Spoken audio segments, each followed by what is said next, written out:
amigos televidentes. Nos encontramos una vez más en esta tu emisión de NotiSalud, el noticiero que te lleva información de salud a tu hogar. Hoy nos acompaña la doctora Wendy López, psicóloga, que nos hablará sobre el consentimiento informado en personas adultas con discapacidad mental. Saludamos en nuestro set a la doctora Wendy López. Doctora, muy buenas noches. Buenas noches, Bryce, y buenas noches, televidentes. Para mí es un placer poderlos acompañar el día de hoy en esta sesión de salud tan importante y hablar de un tema que es fundamental para los procesos terapéuticos en psicología. Mi nombre es Wendy López, yo soy psicóloga y el día de hoy les voy a responder todos los temas que están abordados acerca del consentimiento informado. Para poderles hablar sobre este tema, es importante contarles qué es un consentimiento informado. Un consentimiento informado es un acuerdo mutuo que hay entre el profesional y el paciente. En este caso, es un acuerdo sobre los procesos terapéuticos que se van a desarrollar durante todas las sesiones que requiera el mismo. Es por ello que el consentimiento informado es un documento jurídico que se debe tener en cuenta básicamente porque tiene dos partes fundamentales que van a permitir que quede jurídicamente hablando cada parámetro de las sesiones. Es por eso que el consentimiento informado escrito, primero, debe presentar la información clara y precisa de todos los procesos que se van a realizar. Esto debe ser expuesto de acuerdo a las decisiones y de acuerdo al conocimiento del profesional. Y la segunda es la aceptación del usuario o del paciente a las intervenciones que se van a realizar durante todo su proceso, con el psicólogo. También es importante entender que el consentimiento informado es un acuerdo que va ligado a la asociación del derecho del cliente y del deber del psicólogo frente al principio de autonomía. El principio de autonomía permite que el usuario sea libre de escoger si está de acuerdo o no con los procesos que se van a seguir durante toda la sesión. Es por ello que nosotros, los psicólogos, manejamos un código que es el código deontológico, que les muestro acá. El código deontológico es la asociación jurídica que tenemos los psicólogos para poder abordar de forma coherente y concreta los procesos terapéuticos para ustedes. Es por ello que es importante entender el consentimiento informado, pero además, si el consentimiento informado, cómo se diligencia, quién lo diligencia y cómo se debe firmar. El consentimiento informado debe tener la firma voluntaria del usuario. Pero, ¿qué pasa si el usuario no está en la capacidad de aceptar los términos y condiciones de ese consentimiento informado? Empezamos. Desde este momento inician las preguntas para la doctora. En este caso tenemos a Julia, que en el chat nos pregunta: ¿qué debo hacer si una persona asistida por un tercero firma el consentimiento informado de un adulto con discapacidad mental?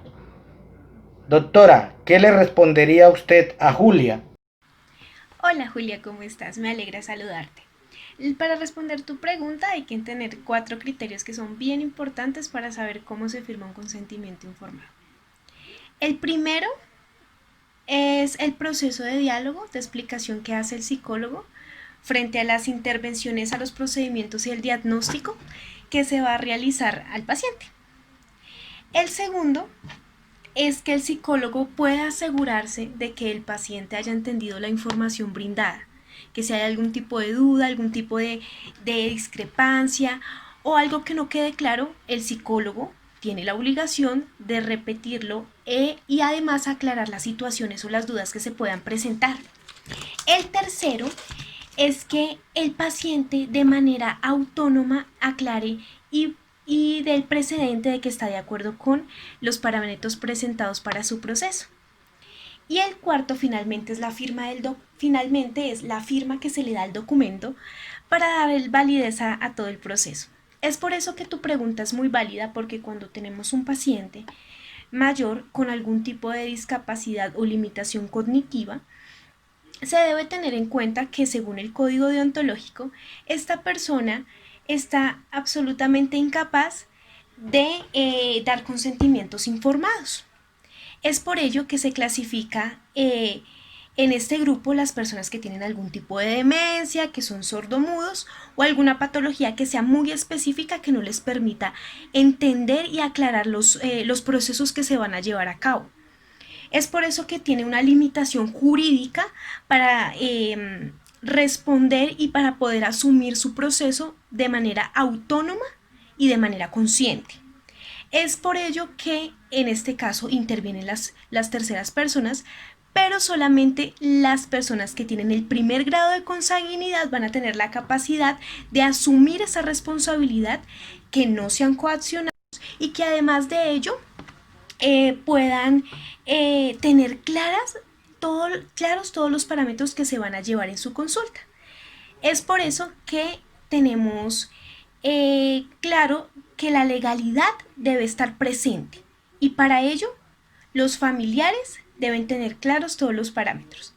Por consiguiente, las personas que tienen alguna limitación cognitiva no están en la capacidad de aprobar o desaprobar el consentimiento informado.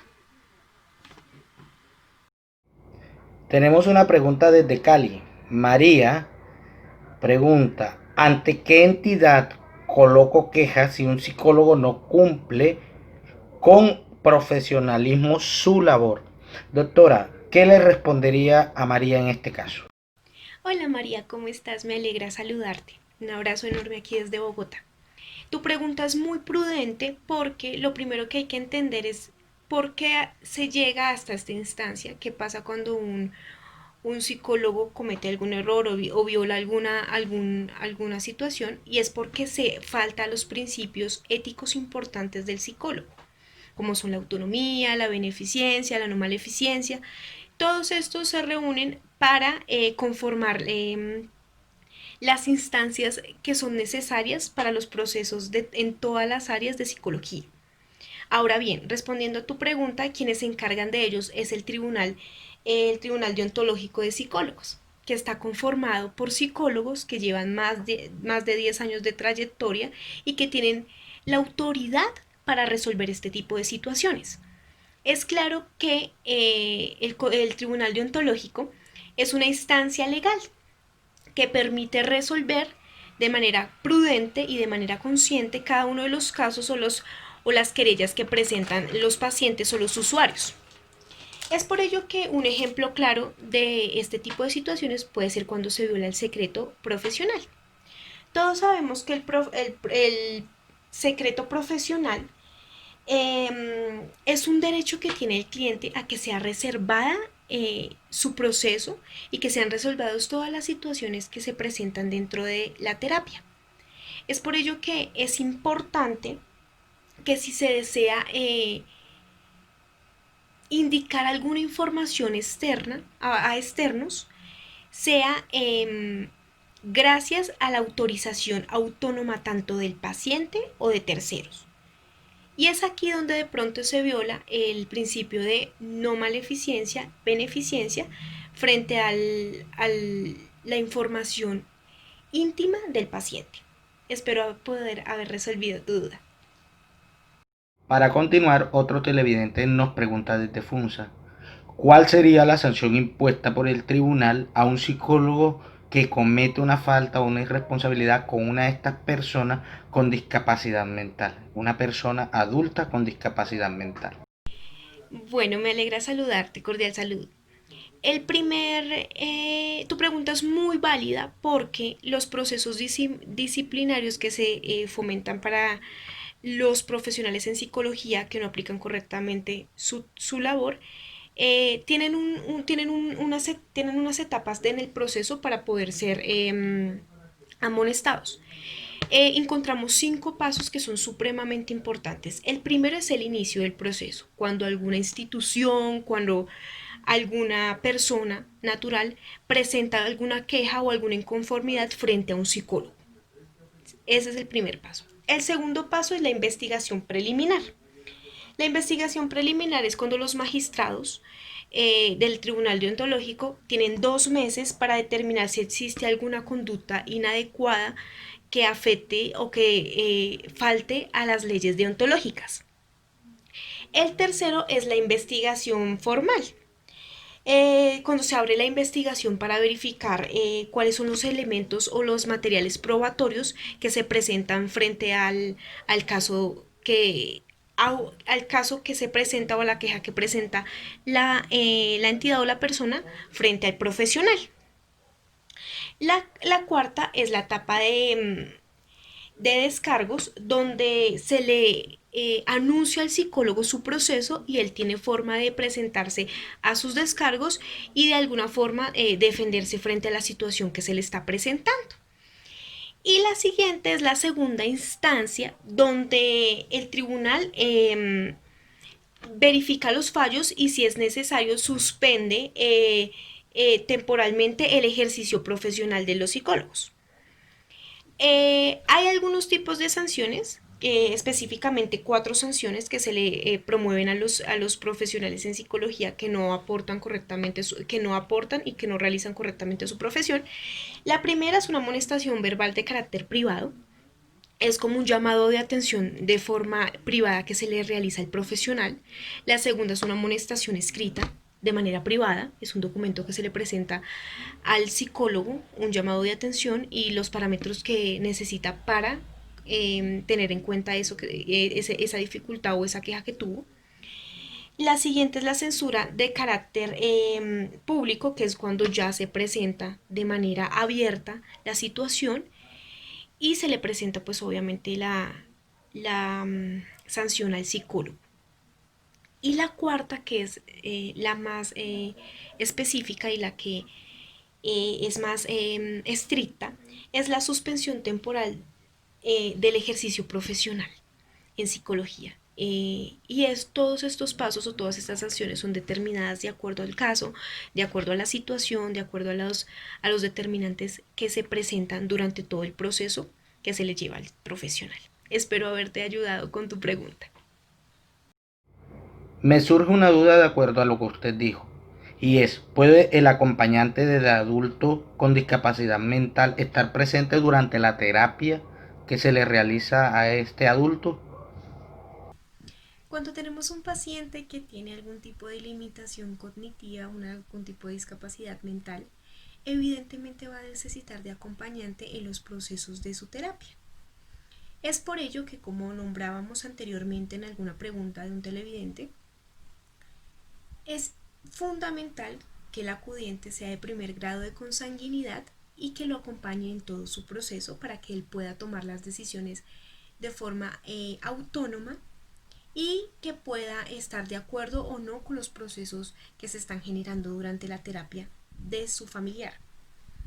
Es importante también tener en cuenta que esto se da precisamente porque el paciente no tiene la autonomía ni la capacidad de aprobar o desaprobar todos los procesos que se están dando.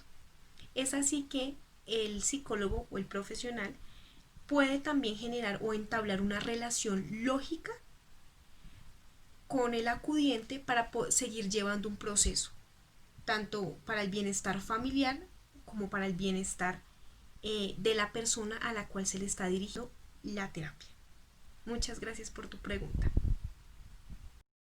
Nos escribe un anónimo. Yo he tenido problemas con el psicólogo que atiende a mi hermano de 28 años con discapacidad cognitiva y quiero saber dónde se encuentran ubicados los tribunales deontológicos en Colombia. Buenas noches, me alegra saludarte. Tu pregunta es muy importante porque así podemos llegar a entender cómo las personas o los usuarios pueden acercarse a los diferentes puntos de atención a los tribunales psicológicos en Colombia. ¿Cómo les puedo clasificar? El tribunal, existe un tribunal nacional y 6 tribunales regionales distribuidos en en las diferentes regiones del país. Como podemos ver en este mapa se puede observar que el Tribunal de Zona Norte, la clasificación en Zona Norte, la clasificación del Tribunal en el Departamento de Occidente, Tribunal en el Departamento Nororiente, tribunal en el eje cafetero, tribunal en el suroccidente,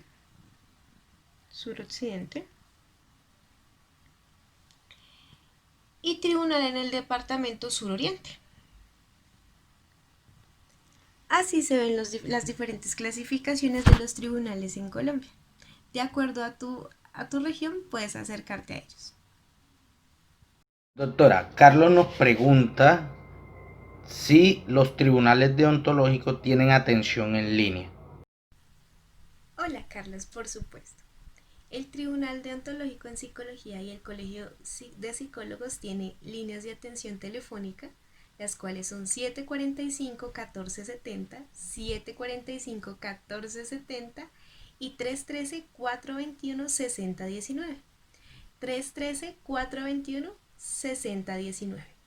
O puedes acercarte a su ubicación en físico, que es aquí en la ciudad de Bogotá, en la carrera 19, número 8449. Carrera 19, número 8449.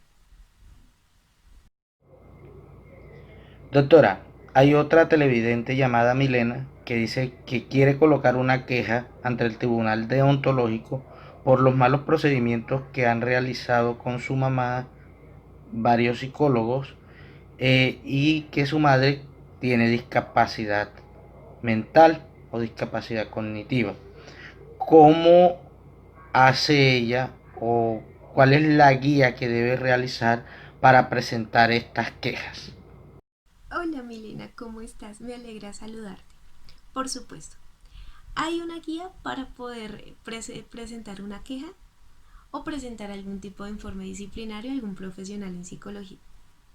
Hay 7 pasos importantes que debes seguir. El primero es presentar tu nombre o, o presentarlo de forma anónima si es lo que consideras. En segundo lugar, dar los nombres completos del presunto psicólogo. Si tienes algún, para que sea cuestionado y sea argumentado por el tribunal deontológico. Si tienes algún dato relevante como número de cédula o número de tarjeta profesional. Tercero, dar dirección, correo electrónico o algún dato relevante sobre el psicólogo. Cuarto, una descripción clara y concisa sobre los hechos y por qué te hicieron poner una queja ante el Tribunal Deontológico de Psicólogos. Quinto, aportar los medios necesarios para comprobar tu queja. Sexto, informar sobre los procesos probatorios que dan soporte a tu argumento. Y séptimo, si es necesario interponer algún proceso jurídico con algún tipo de abogado. Recuerda que puedes comunicarte al correo electrónico asesor.quejas@colsip.org.co o a la carrera 19, número 8449 en Bogotá. Ahí puedes enviar tus datos, puedes enviar tu correo y puedes enviar los documentos requeridos para tu queja. Espero haya sido de gran ayuda. Un abrazo. Para finalizar, estimada doctora, nos escribe un colega de usted y dice que eh, le recomienda abordar los principios a los cuales el psicólogo comete falta y ante eso nos pregunta cuáles son los principios éticos a los que falta el psicólogo si incurre en un mal procedimiento con esas personas que tienen discapacidad cognitiva o discapacidad mental. Doctora, ¿cuál es esa recomendación o cuáles son esos principios de los que habla su colega? Vale, para resolver esta duda es muy importante entender que se están violando 3 principios fundamentales. El principio de autonomía, el principio de no maleficencia y el principio de beneficencia. El principio de autonomía se viola cuando la persona no tiene la capacidad de elegir o no elegir los procedimientos que se están desarrollando durante su terapia. El de maleficencia y no maleficencia se está violando cuando no se cumplen con los parámetros indicados por el consentimiento informado y por todo lo que recae sobre ellos. Hay un principio muy importante que hay que tener en cuenta que no aplique aquí, pero lo voy a acotar y es el principio de justicia. En este caso me parece que es importante tener en cuenta que se podría estar negando o violando el reconocimiento de la dignidad humana. que es una parte fundamental y no tendrían buenas prácticas en la parte psicológica. Te mando un saludo grande. Bueno, doctora, fue un placer haberla tenido aquí en NotiSalud. De verdad que es grato para la comunidad en general, a los televidentes, este tipo de intervenciones en los cuales un profesional como usted hace sus aportes para aclarar dudas sobre procedimientos y sobre procesos que aún no se tienen claro en la atención de personas con discapacidades cognitivas ante los procesos psicoterapéuticos. Le agradecemos su presencia y de verdad fue muy grato cada una de sus respuestas y despejó muchas dudas. Feliz resto de noche, doctora. Gracias, Bryce, por tu invitación y por la invitación al noticiero. Me encantó estar en esta sesión de salud que es tan importante. Recuerden que ustedes, si tienen algún tipo de duda o inquietud, se pueden comunicar a los números telefónicos del Colegio de Psicólogos, a la página de Colsi o a los tribunales deontológicos. Ahí les ayudarán a resolver todas las dudas que tengan acerca de los procesos psicológicos y del perfil profesional, además de la labor profesional de los psicólogos en Colombia. Fue un placer haber estado con ustedes. Un fuerte abrazo. Una vez más nos encontramos en el final de este programa NotiSalud, la única noticia que le lleva todos los referentes de salud a su casa. Feliz noche y descansen.